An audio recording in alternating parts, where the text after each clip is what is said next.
Okay, so we are live. I am here with Lisa. I am Malcolm. Okay, so today we have an awesome webinar. Lisa worked really hard putting some videos together for us. We're here for the Perfecting Poodle Grooming. Me and Lisa kind of came up with this. It's something that was on our radar of something we wanted to address for students in the course.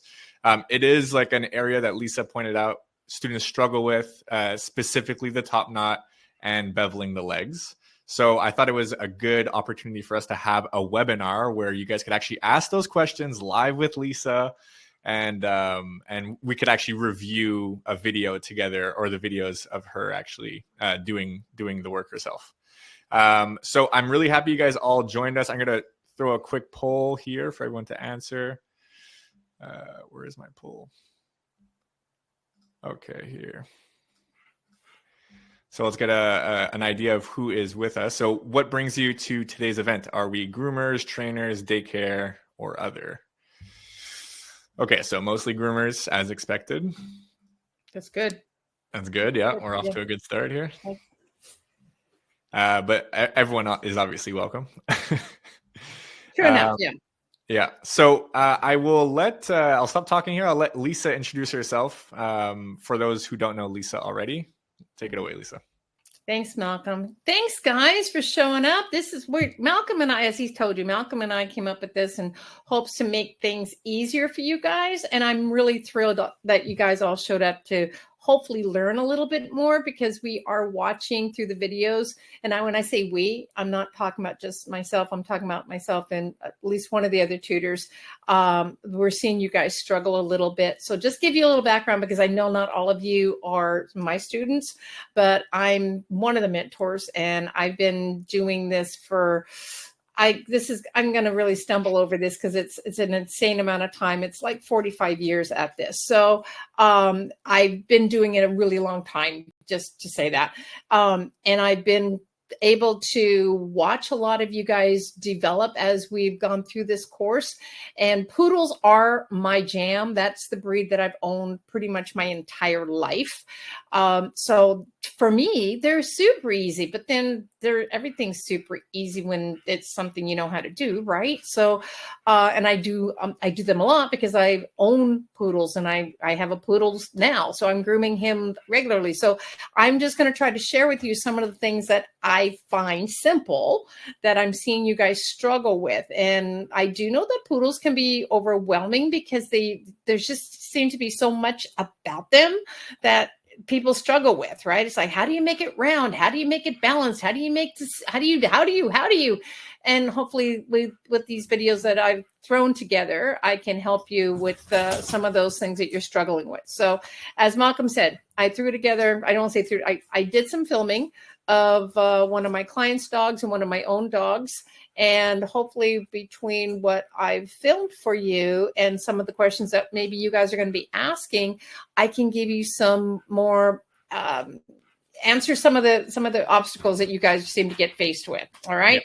So Malcolm, let's take a look at what we've got going, because we've decided top knots and beveling, as Malcolm had indicated, is what seems to be some of the things that you guys struggle with the most, at least what I'm seeing on some of the practicals that are being presented, whether it be even for the teddy bear heads, but definitely for the poodle head. So let's take a look at, let's start with the beveling. What do you think, Malcolm? Yeah, for sure. Really quick before we jump into the videos, shout out to the people in Ontario, Oregon, Ohio, Boston. So we got people all over. I'm really happy you guys are joining in.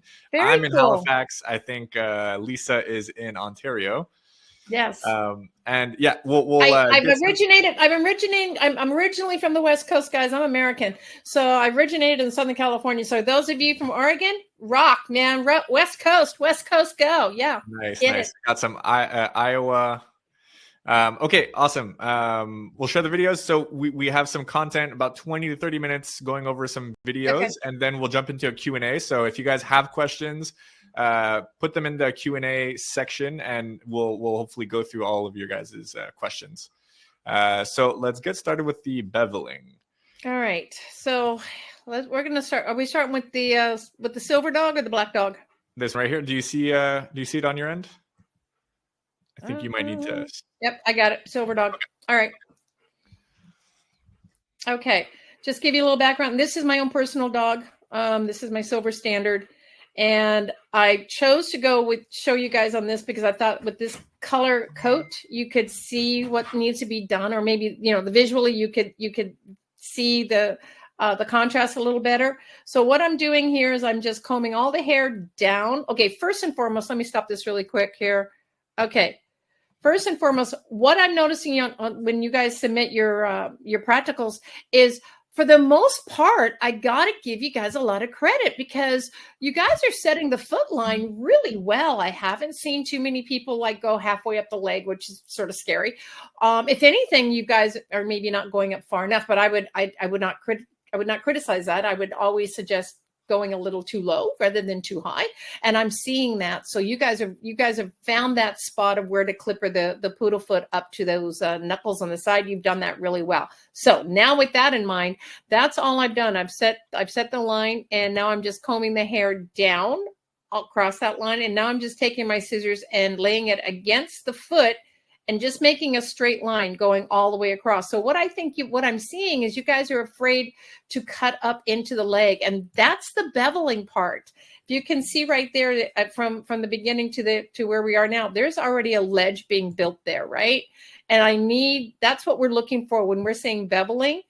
Bring the scissors up in front of the hair, or up in front of the leg, and then scissor it all the way around and make it level. Okay.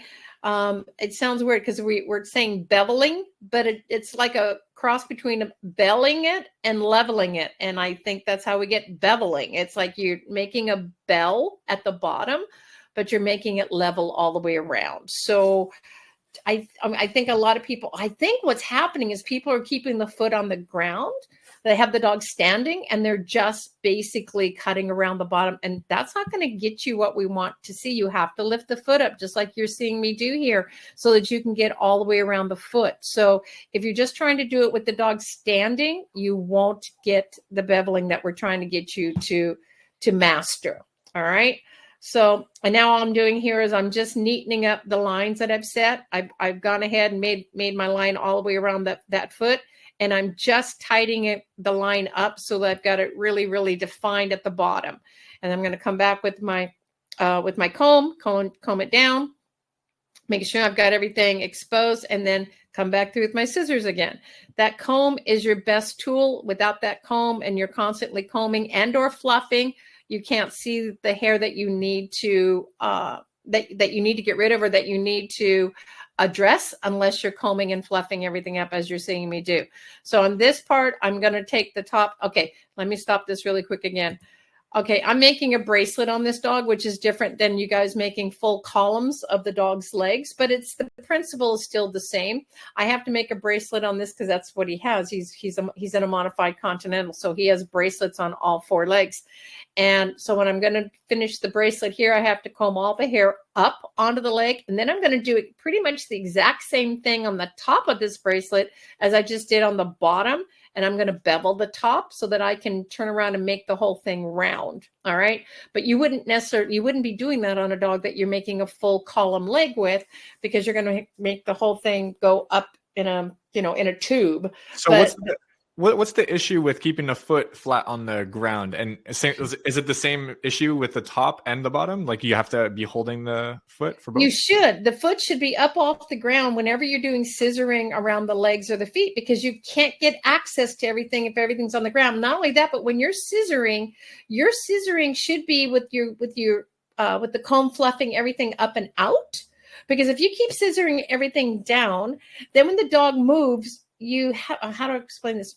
You're not shaping the coat if everything is just combed down.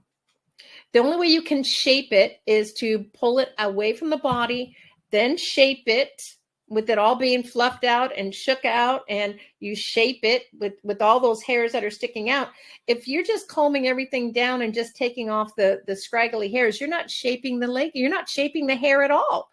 You're just sort of trimming off the ends, if you will.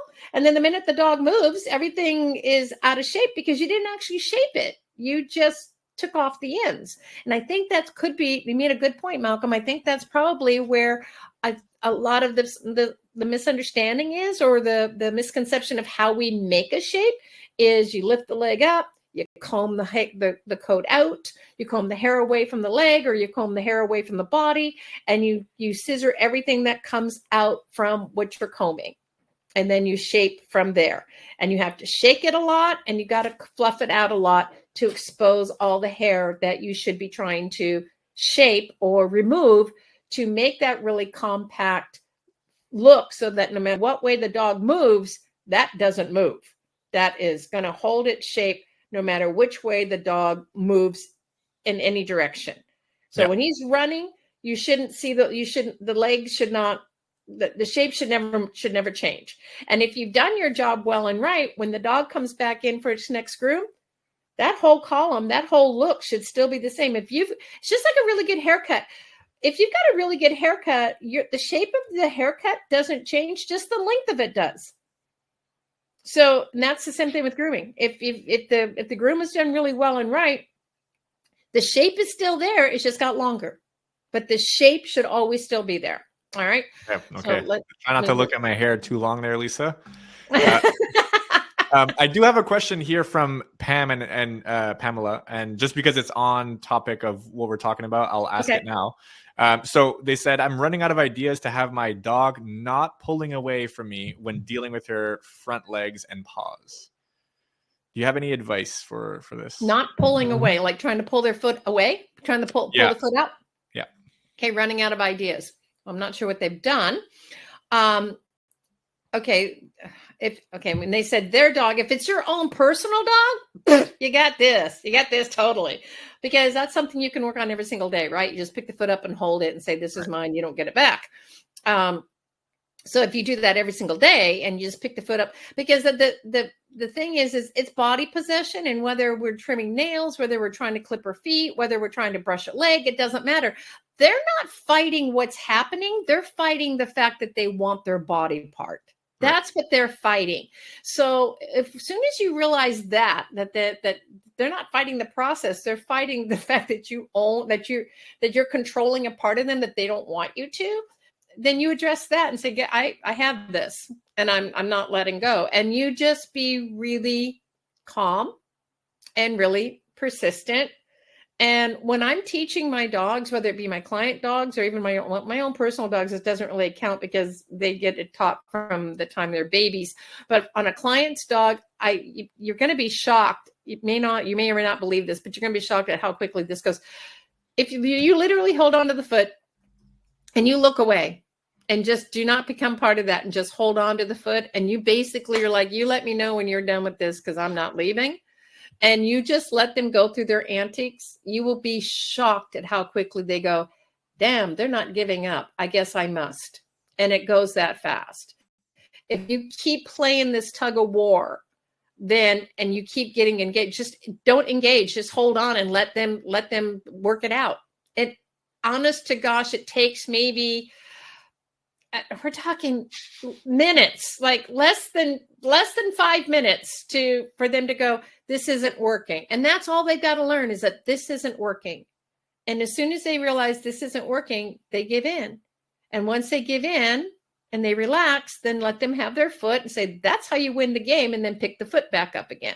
It goes that fast. So when they're saying I've run out of things, I'm not sure what they've done, but I know getting into the tug of war with them is the last thing you want to do, and you will never win that game ever. Yeah. And when I say getting into, it's like, don't become involved, just hold on, but don't interact with them, but just hold on and go, I'm not going to be part of this, but I am going to be holding on to this. Yeah, I think this does also play into like we do offer a dog training course and a dog behavior modification course. So like there's a lot of information you could learn about how to approach the like behavior changes for your own dog. Yep. And I see, Pam, you kind of followed up with that you do touch the dog every day, and you not touching. It's not touching. And when people say, "Oh, I play with their feet," no, this is not playing. Do not play. We're not playing. It really is possession. It is 100% possession. So hold the foot, like pick it up and it's like, mine. This is mine.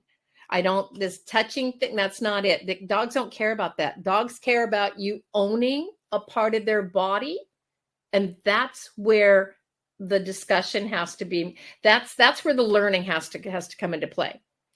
It's like, I own it. I own your ears. I own your tongue. I own your tail. I own your nails. I own all of you at my discretion. And that's the part that they all have to learn, because it's not natural. They're not used to having people. They're not used to having their body parts being handled by anybody but them.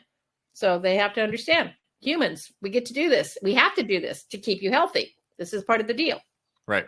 Yeah, Pam, we could also follow up. I could follow up with you about the course. We do offer like a 50% discount for students and graduates. Oh, cool. So if you'd like, you could reach out to the team and we could see about what the best option is for you. Because it's possible that a dog training course would be really helpful in this case. But let's get back to the video here. All right.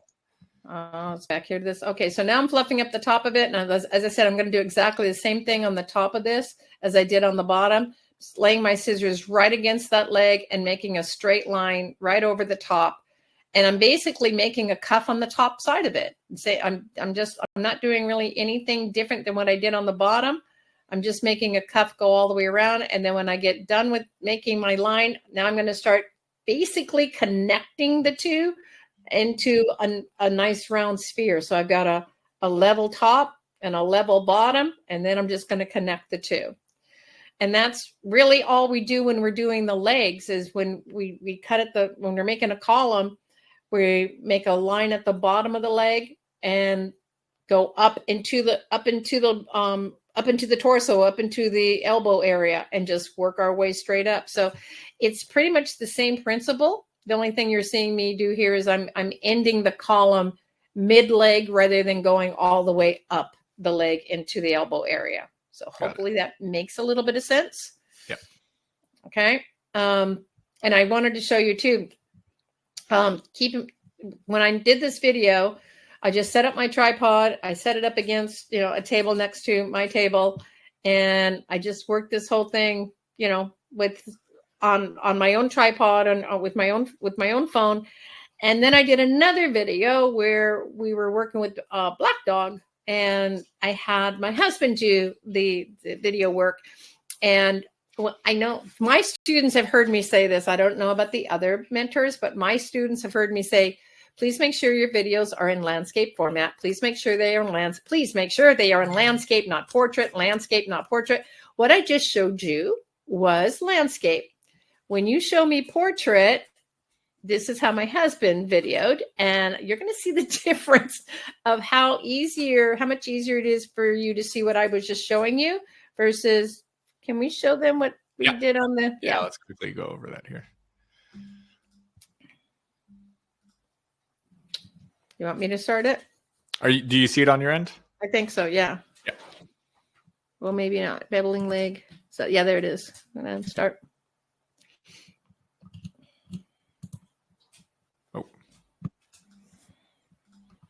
Hold on a second here.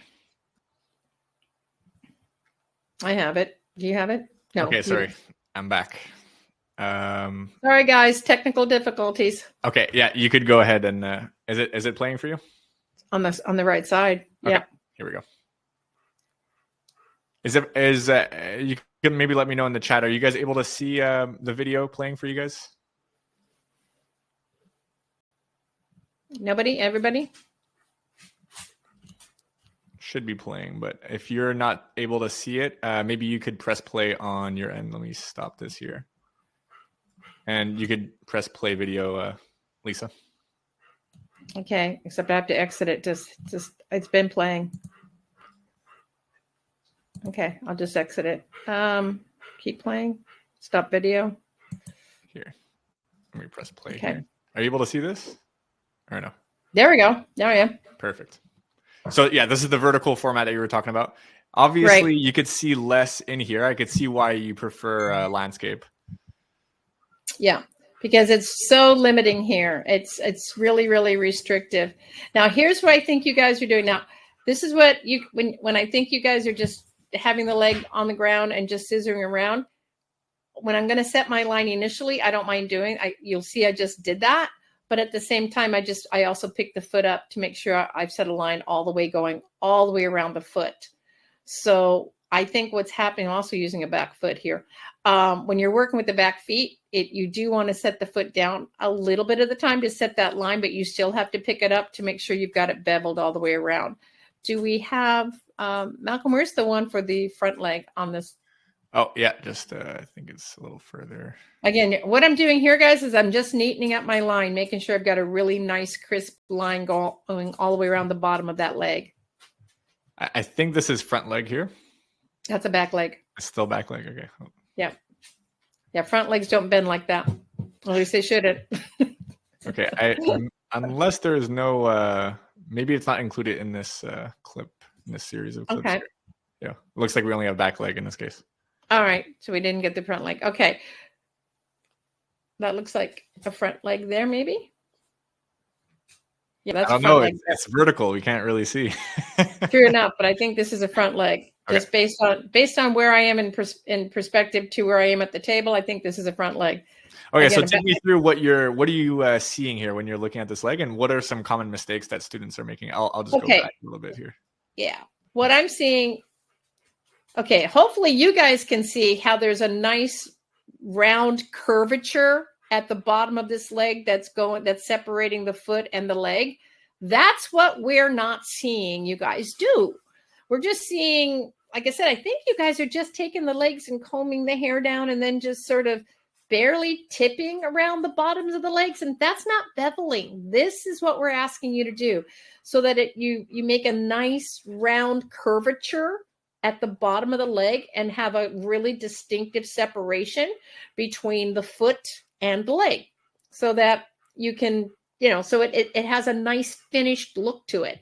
And as you can see, I'm just going around and making a nice round curvature all the way around the bottom of this leg so that it's really defined, and then it's going to go up into that. Now we're making a full column leg, but it's all going to go up into that full leg, unlike the bracelets. Now this is the back foot again, I believe. No, it's another front foot. But once I've got the line set, then I can put my foot down and trim around the edges just to make sure I have everything where I need it to be. But to make that, you got to pick the feet up, guys. You got to pick the legs up. You got to comb. You got to fluff. You got to make sure you're pulling all the hair out that you need to pull out. So, and the other thing, don't use a brush. Do not use a brush. Use a comb. Use a comb, because that will literally pull all those little fine hairs that you're trying to get addressed. You try to use a brush, it's going to be really frustrating, and you're going to be flattening the hair. And you don't want to flatten it. You want to fluff it. You want the hair to be up and loose and separated. And a brush will just compact it down. That is absolute opposite of what you're trying to get accomplished here. Okay. So is this making any sense to anybody? Yeah.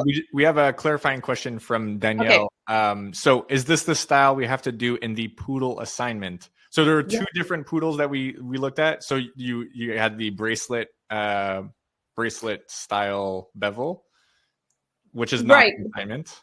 The beveling is the beveling. Okay. Right. Whether or not you put on the bracelets or whether or not you put on, the full poodle profile, which we have in the assignment. Yes. In answer to your question, what I'm demonstrating here on this black dog or blue dog this is what you would be doing for the poodle assignment that we ask you to do.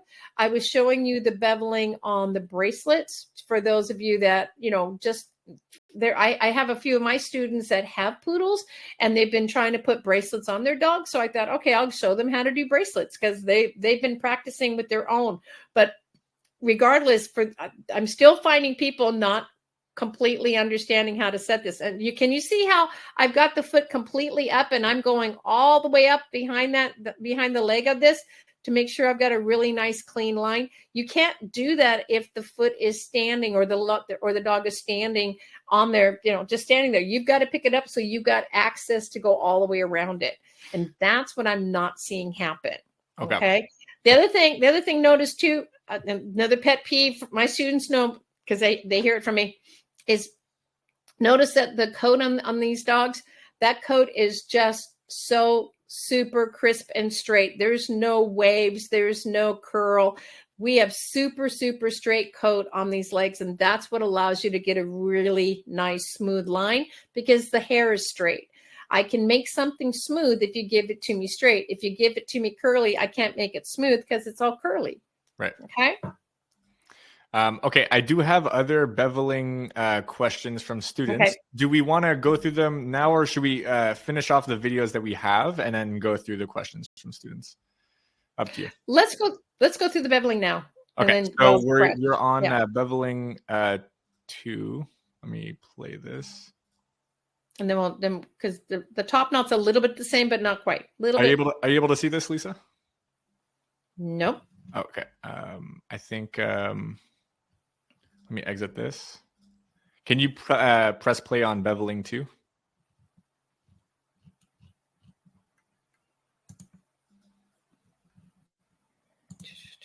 There we go. Perfect. Okay. Okay, so they have a question on this one? Well, there's questions all around, but let's go through the videos and then we'll try and answer all of them. Okay.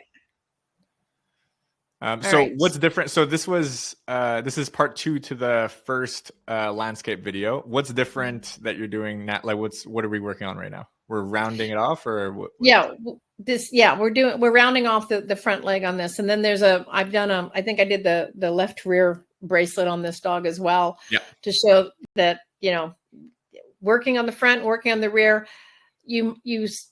The overall looks remains the same. How you accomplish it is slightly different because when you're working on back legs, you want to try to, you do spend a lot more time with the dogs standing on the foot or standing rather than lifting it up. The only time I'm lifting it up is when I'm trying to get to the back side of it to make sure I have that curvature on the very back side of the leg.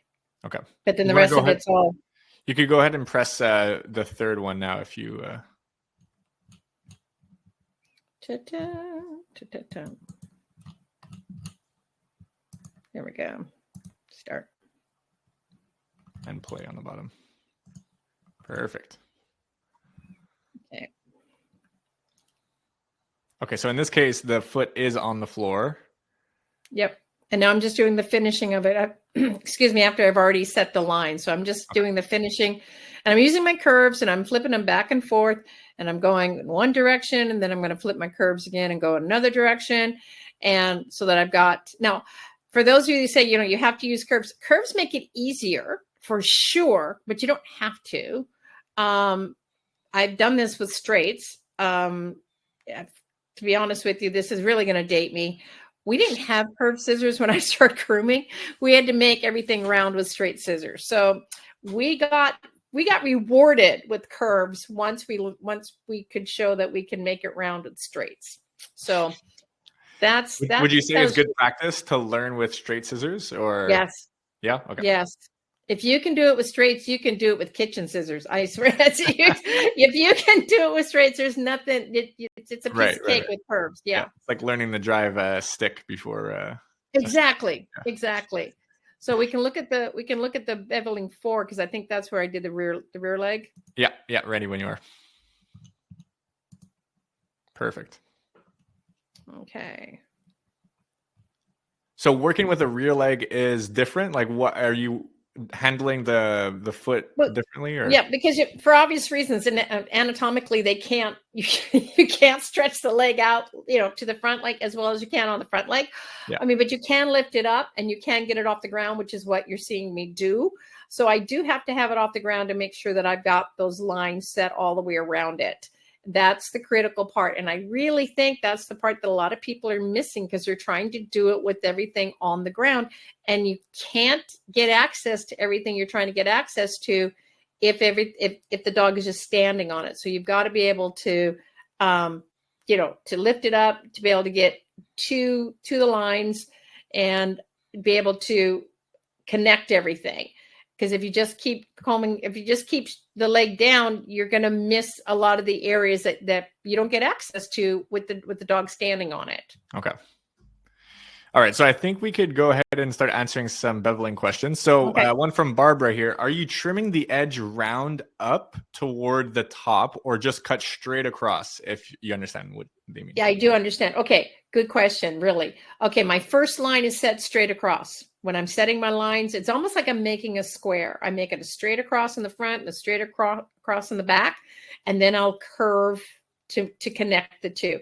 To be honest with you, that really is the secret to making anything round. That's what we were taught a gazillion years ago. Make a square. Make everything into a square. So you're going to cut a straight line in the front, a straight line in the back, a straight line on each side. So when you're doing it on your column legs, do exactly that. And then you come along and cut off your corners and you voila, have a perfectly round sphere. So in answer to her question, yes, my first line is cut straight across, but then as I'm beveling up towards the body. Not okay, and you're using, when you square off, are you using straight scissors or are you still using straight scissors? Yep. Okay. Yep. I don't use my curves until I'm actually trying to make a curvature. Okay. So we have a few questions. So Danielle asked the question, are we going to fail the assignment if we use the portrait style video? You don't fail it, but if you're one of my students, you will be deducted because it's not as easy for me to see what you're trying to show me. Right. So I think an important thing I do want to talk to people about, and it's a good reason why we're making this content, is that obviously, like, you could do really well on the grooming itself, but if you don't show in the video properly, Lisa or whoever your tutor is can't evaluate you to the fullest extent. Exactly. So you're gonna lose marks even though you probably did the right work. So yep. So when we're asking, or when Lisa is asking for landscape, it's really so that she could give you as many grades, as much feedback or as good grades as possible. Yep. I get to see a lot more, and that's the only way I can give you the grades that you're looking for. I need to be able to see what you're doing. And if you only give me a small portion, which is what the portrait does, it restricts what I can do for you. Right. Okay. So let's go right into Deborah. I hope I'm pronouncing that right. On the column legs, you are using straights to level. What about blenders here for beveling? You can. I don't see a problem. I mean, you can even use the chunkers. That's fine. The whole key is just making, however you get there, I don't care. Just make sure you get there. You can use your blenders, use thinners, chunkers. I don't care. There's a technique that groomers and competitions will use that they literally can do it with their clippers, and they hold all the hair. They comb all the hair down on the leg, and they put their hand at the bottom of the leg, and then every hair that's out from underneath their hand, they just clipper it around. And I don't know how they do it. I've not been able to master it the way I like the look of the bevel, but some of them have mastered it to the point that as soon as they've clippered all the way around, they've released their hand and voila, it's like beveled up. It's a technique that needs to be played with and mastered, not one that I would be recommending a lot until you could see somebody doing it multiple times. Because if you mess it up, you end up either doing high waters up the dog's leg, or you end up chunking parts of the leg out that you didn't need, that you shouldn't have chunked out. But it is a faster method for those that have it mastered. I find this, because I've been doing it forever, I find this to be more controlling, I guess, because I can control everything that I'm doing. And when I can control it, then I make less mistakes, I guess. Yeah, that makes sense. Okay. A question from Peach. How are you getting the hair so straight? Is it in your blow dry technique? Good question. Such a good question. Yes. yes. I blow dry with 2 dryers. And okay, there's a couple of secrets. There's a couple of tricks that I've used for decades.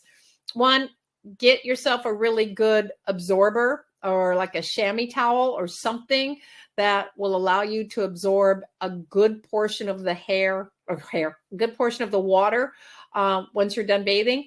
So that, and I believe this or not, regardless of the size of dog I'm working on, whether it's whether it's a toy poodle or whether it's a massively coated golden retriever, I promise you, no lie, I'm only using 1 towel for any dog that I work on, because I use these absorbers.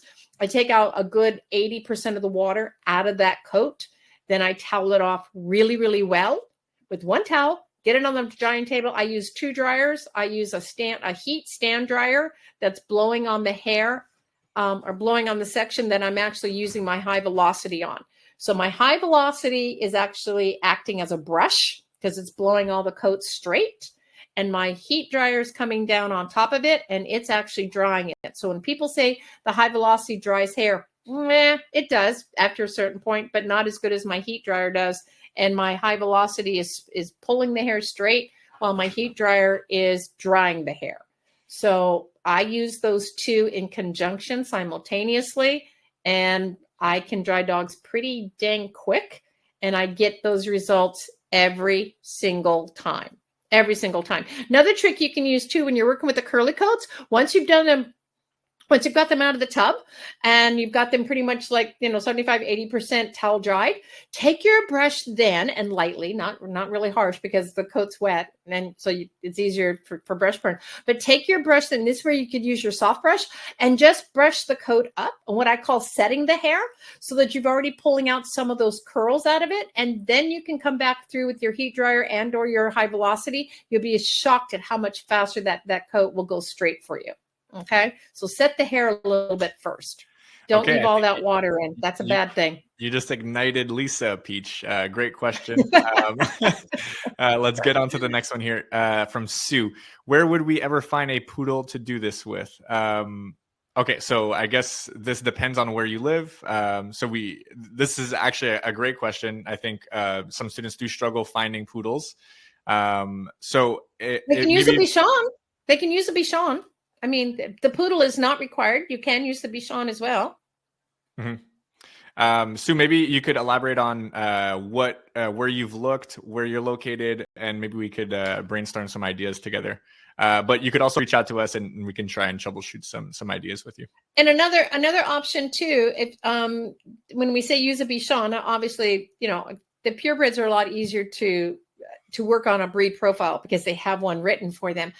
But if you're struggling with finding a purebred poodle or a purebred Bichon, you can be creative. If you've got a poodle mix and it has enough coat that you could actually make it look more like a Bichon, you could use that.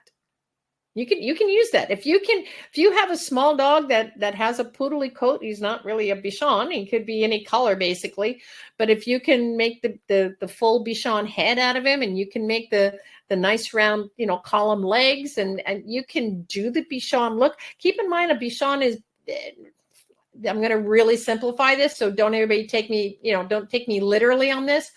A Bichon look is really just a real exaggerated teddy bear, if you think about it. And it's just because the teddy bear is a very tight, compact head, whereas Bichon is much fuller, with the ears being incorporated into the head.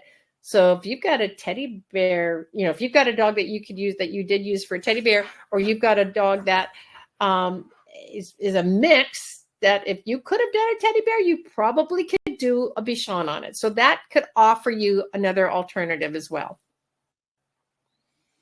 And we have some clarifying questions. What about a curly golden doodle? Would that work?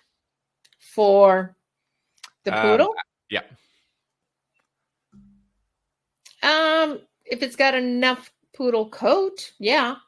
The only problem with doing those is that they're I mean, if it has the coat tendencies or characteristics that will hold the shape, sure. Right. I mean, we're basically just asking you, do the profile based on, scissoring legs, scissoring a top knot. And even now, I mean, you don't even have to put the pom-poms on the tails for the most part, because not all poodles have their tails docked anymore. A lot of them have natural tails. So you have to learn how to make that natural tail. But we're just looking for the balance and the symmetry and the ability to set a top knot, clean, clipper a face clean, clipper the feet clean. That, the poodle characteristics is what we're really looking for the poodle profile. Obviously, if you do the Bichon, you never have to clipper a face or clipper feet ever. Okay, so let's, I hope that answers everyone's questions. Let's hop into the top knot video. Okay. Did you want to press play on this one? I think it's been working on your end. There we go. There we go. Okay. So one of the things I'm seeing, at least from my students, is people, let me stop here. Let me stop before I go. I'm seeing a lot of people leave this area not trimmed at all. It has a tendency to flop over, and there's no definition of this line right here. And that's what I'm going to make right now. That's the first step I do. I comb all the hair to one side. And the very first step I make is to cut this a straight line up and over the top of the ear. So I'm starting at the corner of the eye. My scissors are straight, and I'm going right over the top of the ear and making a nice straight line. And remember what I said earlier? How do you make something round? You make it square, and then you cut off the corners. We're going to see pretty much the same thing happen here on this top knot. So we're going to set this line right from the corner of the eye, and I'm coming right over the top of the ear, and I'm making a straight line right over the top. And as I'm coming over the back side, I'm bringing my scissors in slightly to make to start creating a neck behind the ear, so that I've got separation. But it's a really, really defined. It's a super defined separation of ear and head. And again, all I'm doing here with my clippers is just making sure that line is really clean, so there's no straggles hanging down. And I'm just going to go back over and make that line super, super crisp, super straight, right over the top. And as I said, I'm going over the top. And as you can see, there's a little bit of a beveling going on even on the back side of the head as I brought the scissors up into the side of the head. So I'm going same thing on the other side. So whatever I did to one side, I'm going to do the other side. I'm going to hear you guys right now going, it's harder for me to do this side of the dog because I'm right-handed. I get it. This is the right-handed person's worst side. It's the left-handed person's best side. So we used to joke that the only way you're going to get anything balanced in a grooming shop is to have a right-handed groomer and a left-handed groomer, and then everybody do their best side, and then you'd have the dog perfect. But yeah, this is for the right-handed groomer. This is our worst side because we have to work everything from the back side of the hand versus from the front side of the hand when we're working on the dog's left side. But as you can see, I'm going way over the top of them. I shouldn't say way, but I'm making a definite line over the top of the ears. And I'm not blending it in, and I'm building a wall is the best way I can describe it. I'm building a wall up on the side of the dog's head. And the why I want that is because that's what's going to support the crown. That's what's going to support the roundness. And if I don't build that wall, then everything turns flop. And then I have nothing but a floppy head. So I'm just going to take off some scraggles here. So I don't know if you guys can see what I'm trying to do here, but I'm making straight lines on the side. I made one straight line on one side, and I'm making sort of a straight line on the front, although I'm beveling it right in front of the eyes. But it's more like a straight line. So if you guys can sort of look at this, it's almost like there's 3/4 of a square. I've got three lines that are connecting, and they're all fairly straight. And when I fluff up this coat, you're going to see it's like, wow, it's pretty much balanced. And all I have to do is take off the rounded or round off the ends. So what are some common mistakes that students are making in this area that you see? So you mentioned like just starting off with that line here. What they're not doing is they're not taking this line right here and making it super defined. I think they're bringing their scissors out away from it. And I think they're thinking to leave fullness. I think they're believing that if they leave length, they get fullness. That's not how it works. You leave length and you get floppiness. The hair just flops. So the only way you're going to get fullness is to make it shorter or make it more compact. And to make it compact, you need to cut this line here. See, there's sort of like a wall going right up the side of this dog's head here. Yep. And it's this wall that they're missing because they think the fullness is coming from length. And I get it too. I totally understand. People are afraid to cut hair. I totally get it because you can't put it back on. I know. But you also got to learn to be a little bit braver and realize it is just hair and it will grow back. That's our job security. It's going to grow back. So don't be afraid to cut it. If you're not really sure, then use your thinning shears or use your chunkers. As we know, they're a lot more forgiving. But the whole point is you got to be sure that you bring this wall up, and you got to be sure you make a real definition there so that you have something to support the side of the top knot. Because if you leave that too long or too full, it just flops and it looks like a mushroom head, or it looks like a cap rather than a nice full top knot. Okay. Yeah. Are there any questions about this yet? Because I've got clients. I've got students that are going, I don't know. When they show me their poodles, I'm like, okay, they're not getting this at all. Right. Yeah. And make sure to drop your questions in if you have any. I do see a few in here. We'll get to it, I guess, when this video wraps up. I just want to, I guess. Now I'm using my curves here. I'm sorry, Malcolm. Yeah, no, go ahead. I'm sorry.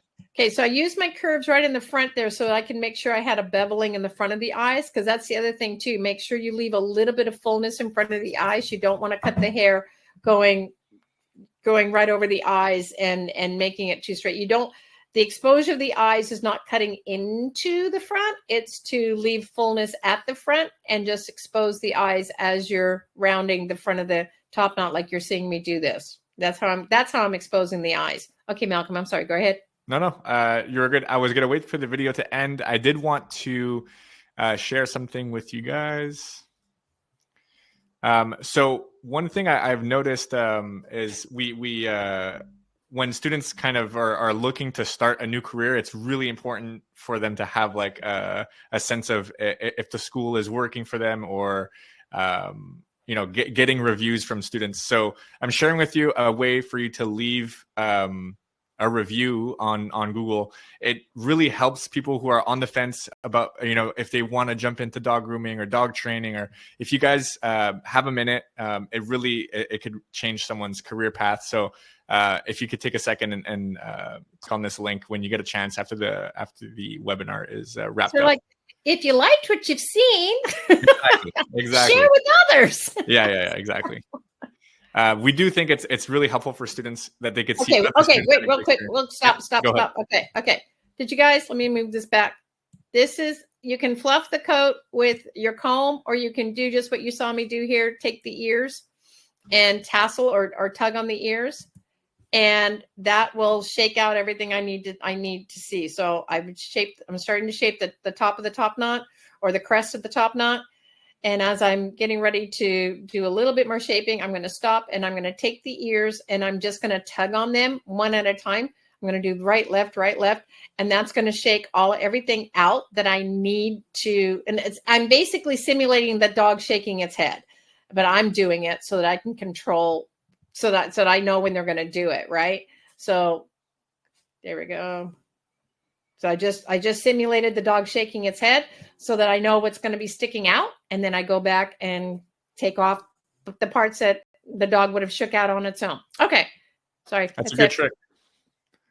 Yeah, that's a master groomer's trick right there. It is.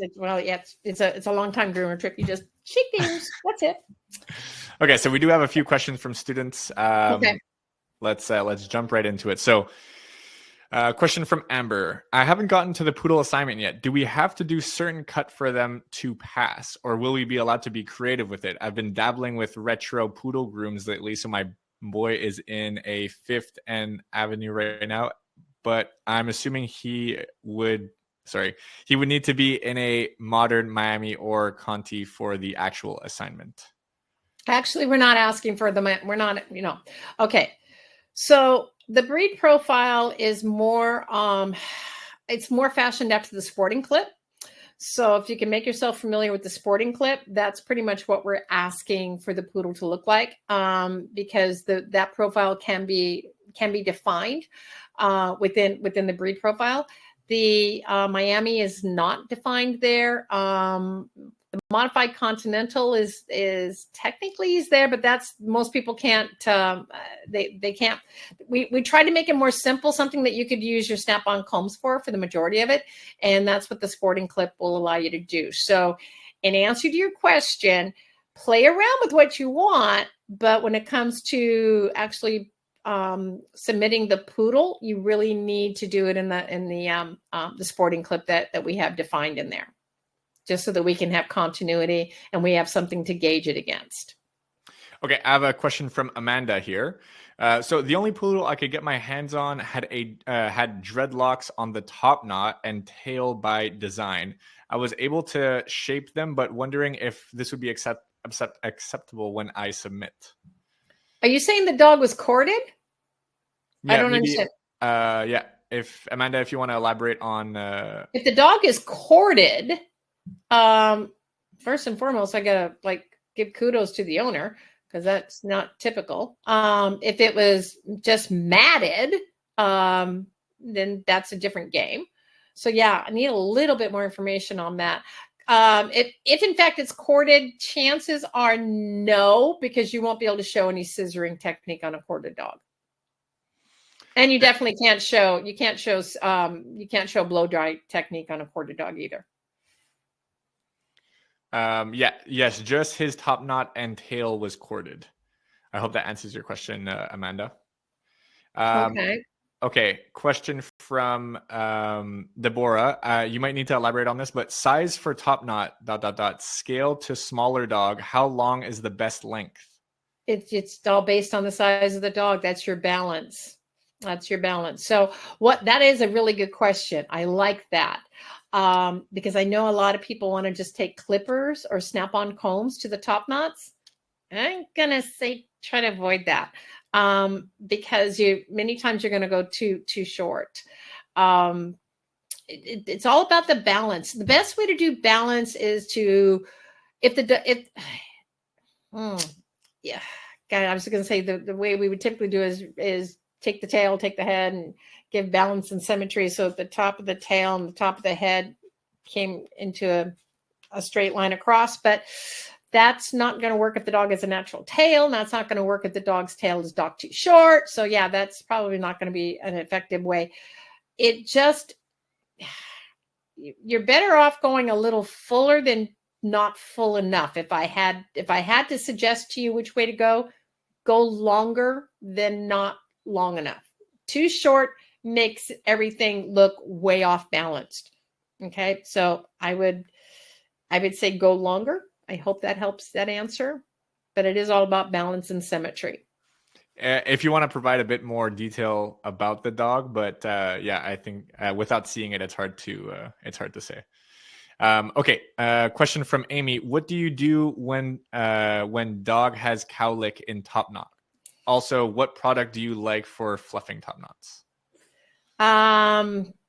Depends on the texture of the coat, but if I've got a really limp or wispy or what we call an open coat for the poodles, or it just won't stand, it has no volume, it has no body.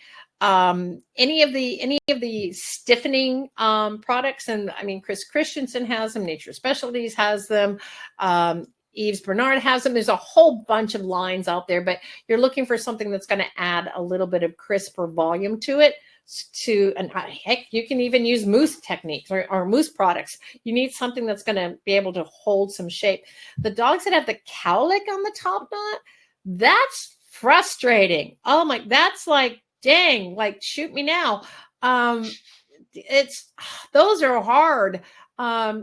Particularly not knowing where the cowlick is. If it's on the back of the head, you're golden. But if it's in the front, you just sort of got to work around that, I guess, because that would be. I might try to use a product to maybe try to pull the cowlick out, as I'm drying it, see if I can get it to go the other way. And that might be one of those areas I'm going to say, bring me my chunkers. I need my chunkers now because it's going to help me make something there that my straights are not going to let me do. Right. I hope that answers your question. Okay, I have a question from Peach here. On average, with a poodle, how long does it take you to groom from when start to finish, full groom?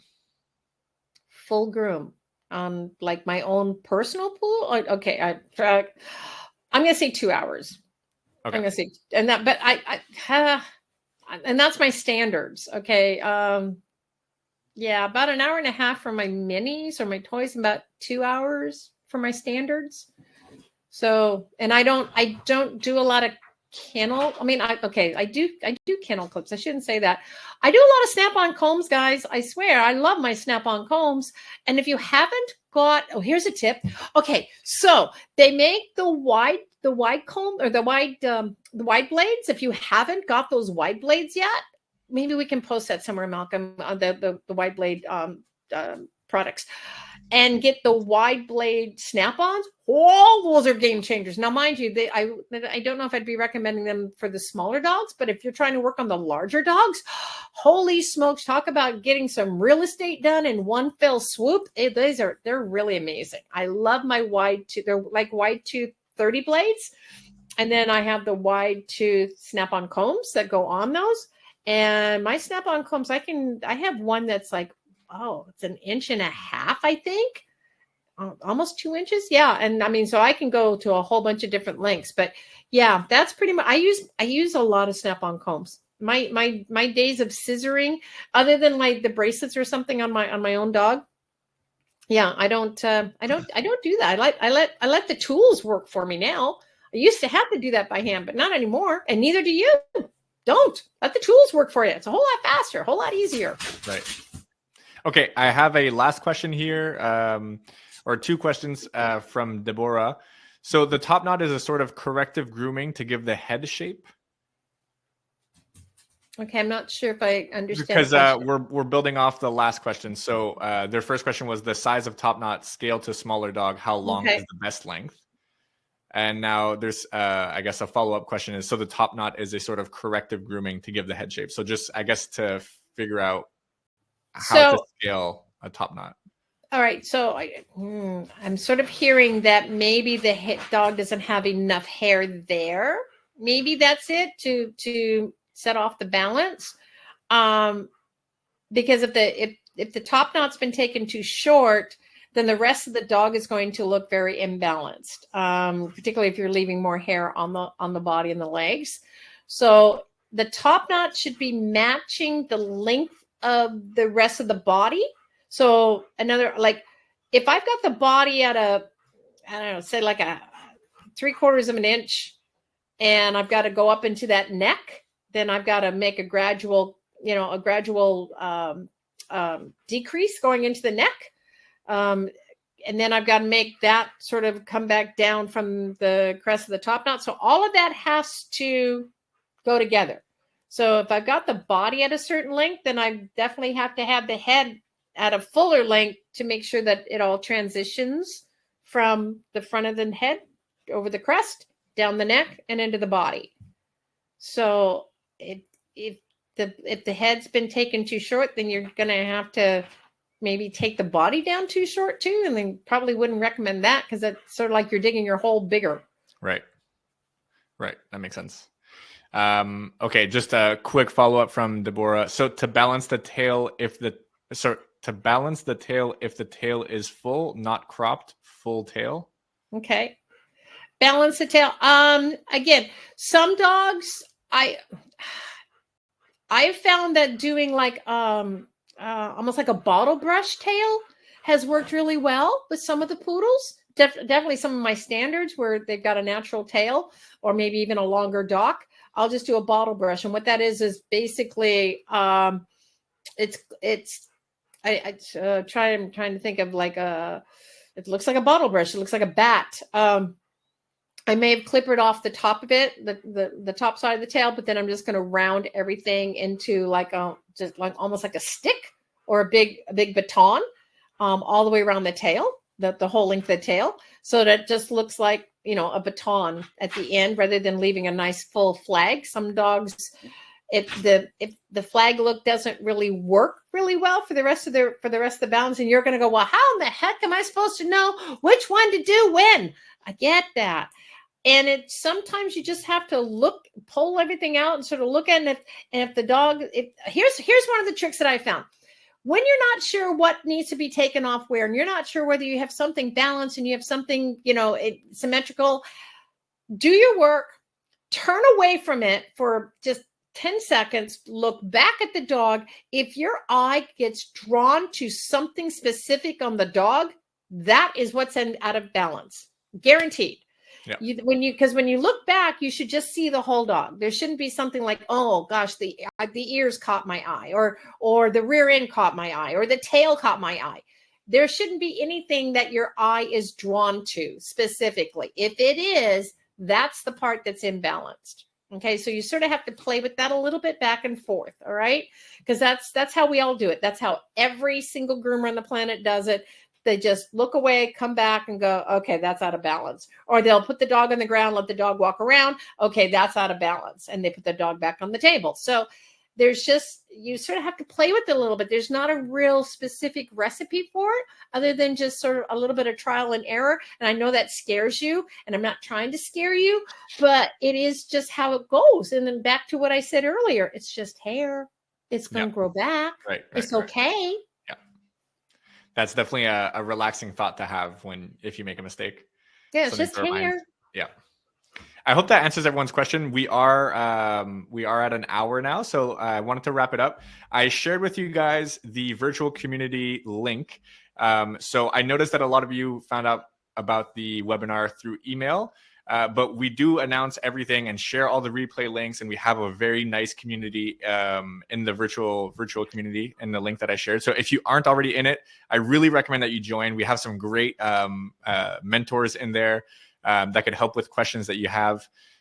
So I do recommend that you join, and the replay link will be sent to you by email. So if you weren't able to watch the whole thing, or if you want to go back on something that was talked about, you guys will be getting an email about it. So I hope you guys enjoyed the webinar. I'll let Lisa say what they have to say. I was going to say, I just quickly came over to the chat really fast, and I just looked up Christina. Does that include the prep time? Yes, it does. That's start to finish. So there you go. That's yeah, the prep time for grooming. So yeah, I hope you guys got something out of this. Let us know, like Malcolm said, let us know in the virtual classroom what you need to see more of, what you want us to give you more clarification on. And we will do everything we can to try to make you more successful, so that's not as frustrating, so that you're like, I don't know what I'm doing wrong. I don't know how to fix it. And that can't, there's nothing more frustrating than to know, is like, this isn't right, but I don't know how to make it right. Let us help you with that. Okay. Right. We'll be more than happy to give you what you need. So I hope this helped you guys, and Malcolm will keep me posted on whatever else you guys need, and we'll see if we can fill in the gaps for you. Thank you so much for coming, and I really hope this helped you guys. Okay. Yeah, I'll echo that. Thank you, everyone, for joining us. Great job, Lisa, with your video and presentation. I think it was really informative. And thank everyone for coming out from all around the countries all around the world. So have a wonderful rest of your day, and we will talk soon. Take care, everyone. Thanks. Bye. Bye.